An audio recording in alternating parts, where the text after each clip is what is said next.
What's happening, folks? Back with another reaction, back with some more Grace Jones as we continue with Inside Story. Hello, Luca. From 1986, thank you as always to Seb. And the next track is Scary But Fun, which is the title, not me describing it in advance. But yes, there is, I think, in many contexts and for many people, maybe not everyone, a degree of excitement and perhaps cathartic exhilaration which comes with risk and potential danger. Obviously, there's a bit of a scale, and if you go too far down the scale on the end of danger and harm, then the amusing or fun aspects of it become more minimal and or impossible to experience. But yes, a little bit of danger can be a little bit of fun if one survives the situation and gets through it with minimal harm. But yes, ultimately it does depend on context, and perhaps for some people that danger is more exciting and appealing than for others. Maybe some people are more, let's say, conservative or more averse to danger and risk and things which are scary. So yeah, I do wonder, of course, the context and ultimately Grace's take on the matter would perhaps be different than you or I. So let's see what it is in practice. This is Grace Jones. The song is Scary But Fun, and it's from her 1986 album Inside Story. The first time you rode your bicycle down the street, you fell on your can. You got little cuts and bruises. The first time you walked, then you ran. Scary but fun. Take a chance in life, you have one. A little bit scary but fun.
that song is definitely fun. So, okay, first, a few things about the Sonics.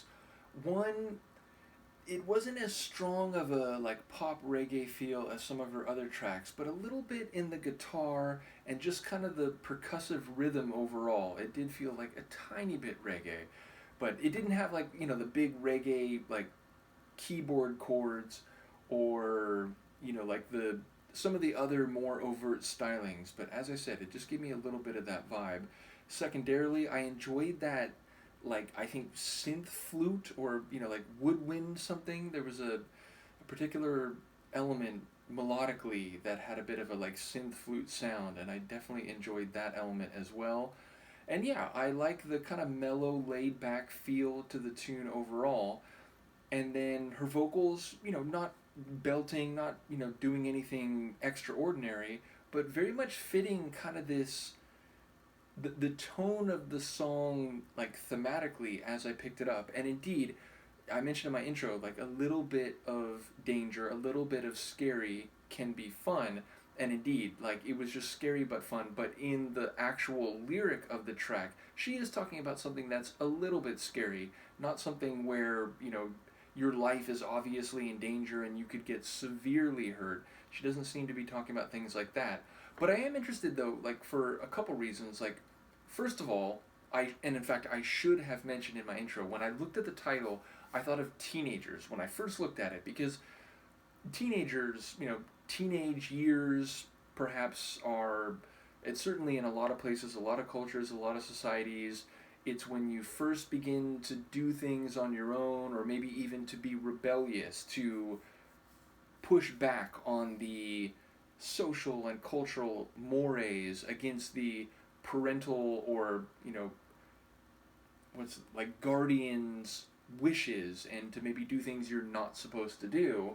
And that can be scary, but there's also an excitement to it.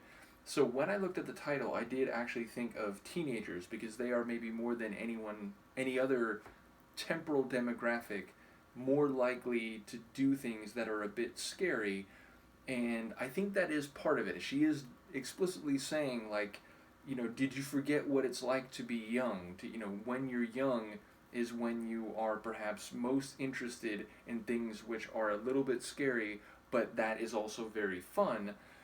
And again, the first couple verses seem autobiographical. She's talking about like riding a bike, which again, when you're learning to ride a bike, it is a bit scary, like, the balance, and you're going faster than you can when you're just walking or even running, but that carries dangers, because if you don't quite get the balance right, if you just you're kind of like overly nervous, and your motor reaction times are not what they should be, you can fall. And even in the best of times, even if you are like comfortable with the balance and so on, there's an unpredictability. Something might come in front of you, or your wheel might get stuck and you might fall.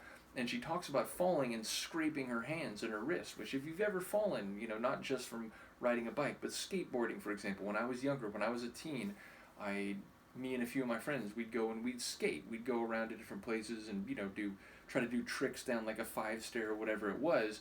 And you don't always get it right, and you fall, and there is a bit of like the moment when you realize you're gonna bail, you're not gonna land the trick, there is like, uh-oh, like this is gonna be bad, so you shoot out your arms. And part of that is sort of like, what's the right word, it's more reflex than anything else. It's not like you're consciously like, oh, if I put my arm here I might land this way, but you just kind of instinctively shoot out, and so you can get a little damaged, but it can be fun. And so even if you are doing these tricks or riding a bike, you have a sense, I could fall, but it's fun to do this, and even if I do fall, I'm probably going to get back up and do it right again. And so she's saying that's essentially, an experience she had. And then she's talking about going water skiing, which I only tried one time, and I was still young. I was like 9 or 10, and I remember I found it hard to, like, how you have to like float in the water, and then as the boat starts going, you have to try to like get up onto your skis, and I found that difficult. And I think after a couple attempts, I was like, I'm gonna get in an inner tube, and I'm gonna do the thing where you like hold on to an inner tube, and you start bouncing as you go over little waves and whatever. So I think I chose to do that instead. But I have seen people water ski, and I've seen them wipe out pretty hard. And here it sounds like she's saying it wasn't just that she wiped out, but that like maybe like somehow she got in front of the boat, or maybe like there was a, an accident or a situation that she couldn't predict. And she's saying like the boat ran over her arm, I think, and she broke a bunch of bones. And she's saying like when she was able, she got right back up and did it again. So again, something that's scary but can be fun, there's an allure to that, there's an appeal to that. But then we get to the next verse, and it's like she's saying, it was more like third person, at least as I heard it. Maybe I'm just mishearing it, but it's like people who I think are like chewing ice while they're watching, and they're like standing while listening to the loud music of their neighbors, and like it felt more like an urban setting, and I don't quite know what was happening in that verse, or whether it was truly third person as I thought it was. But yeah, like overall, it does seem to be this idea that like maybe as you get older, you do get more cautious, more conservative, less willing to take risks, less willing to pay the scary price for the experience that might be fun.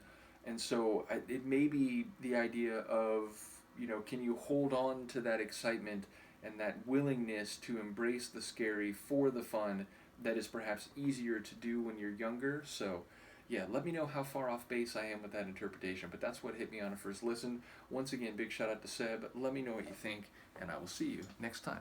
Peace.